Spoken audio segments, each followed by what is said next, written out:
All right, everyone, let's talk about earthworms. They're extremely useful to add to a garden, and I'll explain why. So here's my family's garden.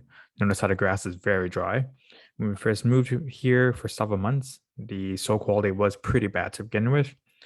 The sprinkler system wasn't working, and we experienced a lot of heat waves during those months as well. And this has not been good for the garden at all. Our soil quality has took a huge hit as a result. So if you notice, if I take a shovel and I try to scoop up some of the soil here, yeah, I could sort of do that, but it's still pretty dry, right? If I try to dig through the soil right nearby, it's not happening at all. And that's been pretty bad for planting those trees in the back. Yeah, you could sort of get the soil wet and it makes it a little bit easier to plant things, but and there's still some plants that are right behind me that are best to be kept outside of the garden for now until the soil quality improves. So let me show you what the soil quality looks like over there at those trees. What we did was we added about 500 compost worms right here near these trees. The idea was that at least in this area for start, the soil quality will improve and we can at least keep these trees alive. So much like the front that I just showed you, yeah, I could sort of dig through right here, but it's still pretty hard. Here's a random eggshell that's popping out. Eggshells are pretty useful because they help worms reproduce. Worms can grow up to double in about 2 months. So by adding 500 worms in about 2 months, they should potentially become 1,000, and 2 months again, 2,000, and so on. All right, so I spoke about composting a lot, but I haven't really explained what it's all about. On the EPA website, it breaks down how you could do composting at home, but let's make this website a little bit easier to understand so we can go through this information. So here are all the important things I pulled from our website. It includes the composting basics. It includes the browns, the greens, and water. The browns includes things such as dead leaves.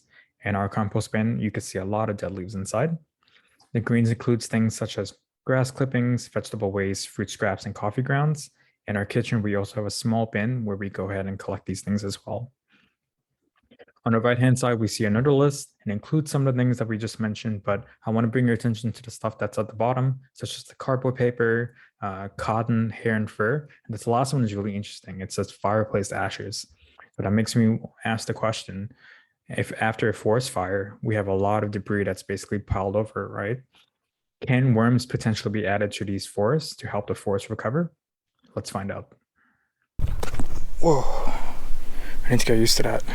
So here's a trail that's near me. Although fire didn't come through the area, we can see a lot of similarities. Some trees will be down, there'll be debris all over the ground. In fact, debris will be coming from the sky as a result of ash falling onto the ground.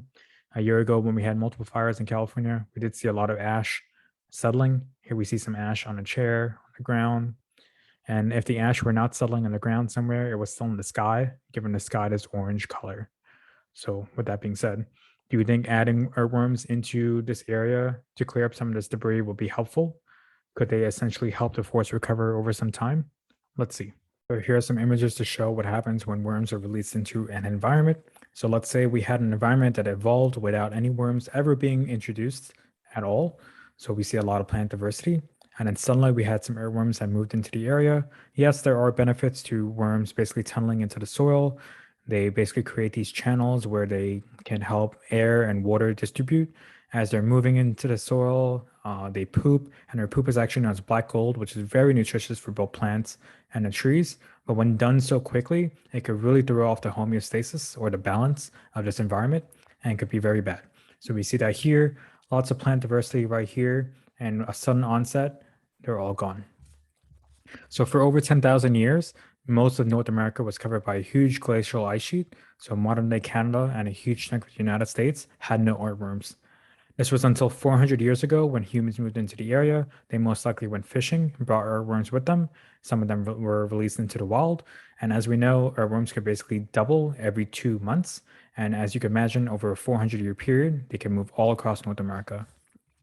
In fact, forest fires could help control the invasion of earthworms.